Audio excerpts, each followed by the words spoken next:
What's up, people? So we're back with another video. I hope you all are having a good weekend and are staying safe. Now, this video that I'm bringing to you all today has been requested by a lot of people, so I thought I would drop it for you all before I bring you all the next subject. Now, this one is all about how to get a single cell in prison. So let's get into it. So when you are in prison, you will not get told by the screws, the bosses, that you are able to get a single cell. It will be more than likely another prisoner that tells you that you are able to get a single cell. So there's two ways of getting a single cell in prison. The first one is simply just going down to the reception on your wing and telling the screws that you want a single cell and get your name put down. So that's the first way.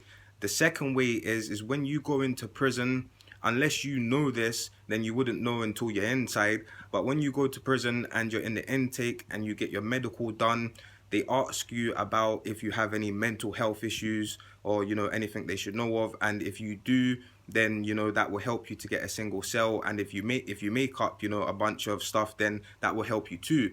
But now, with that being said, you have to watch with what you're saying, with your mental health, because if they think you're crazy, then you're going in a padded cell for a fact, or you're getting shipped out to a crazy hospital. So you do have to watch what you're saying. So it's definitely a balance to what you're saying to the people inside of prison. Now, when you're using the mental health excuses to get a single cell, it cuts the waiting time than what it would be with just putting your name down. So you will still have to wait, as there will be other prisoners that have done the same thing as you and will be more prioritized, or in front, because they were in prison before you. So you would still have to wait and share with another prisoner until one comes available. Now, it's not always a quick process of getting a single cell, because when I went to my first prison, I got my first single cell within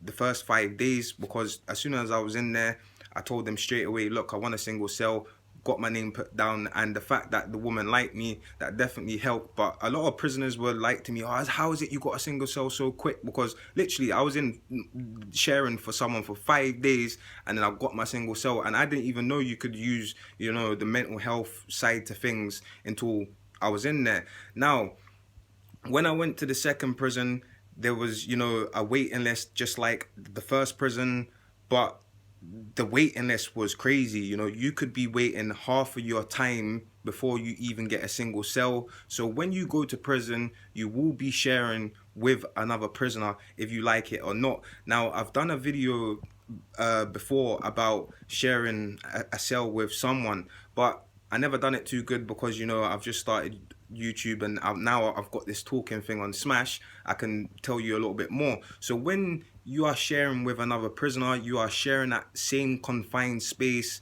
for 22 hours, well, 24 hours a day, matter of fact, apart from the couple hours that you're out. So basically, you're sharing that same confined space. You're both shitting, pissing, sleeping, farting, burping, coughing, everything in that same confined space. And even if you get someone that you get on really well with, it's still a lot to be living with someone else, especially, you don't know them as well. So you get a lot of prisoners that will try to dominate the fact that they were in the cell before you, and there's a lot of politics the sides of actually living in a cell with someone, because there's a lot of people that will try and keep the TV on when you're sleeping or so forth. So there's a lot of compromising that goes on in in cell sharing as well. But on top of it, there's a lot of fights that go on for this sharing a cell. And then the amount of people I've seen moving cells from, I've seen this one person in the last prison that I was in, he moved the cell like 3 times. And that was just due to the fact that he kept jumping cells because he just couldn't find that right person to share with. So definitely 100%, it goes a long way if you find that one person that you get on with and you can share. But yeah, when it comes to sharing a cell with someone, you just really don't know who you're gonna get. You could get a junkie that's coming off their stuff, and they're rattling, and you're in the cell, and they don't look after the cell and so forth. And so there's a lot of politics in prison, and it's not easy. But yeah, it's easy to get a single cell. But yeah, I'm gonna say, to matter of fact, like, just don't go to prison full stop, and then you won't need to. But I hope you all enjoyed. I've got plenty of more content coming. I do appreciate you all supporting my channel and leaving your supportive comments. I really do appreciate you all. And for you haters, just keep hating, because I see you, and you know what, I feed off you haters anyway, so it's not a problem. So stay safe, people, stay off the streets, and I'll catch you on the next one. Peace.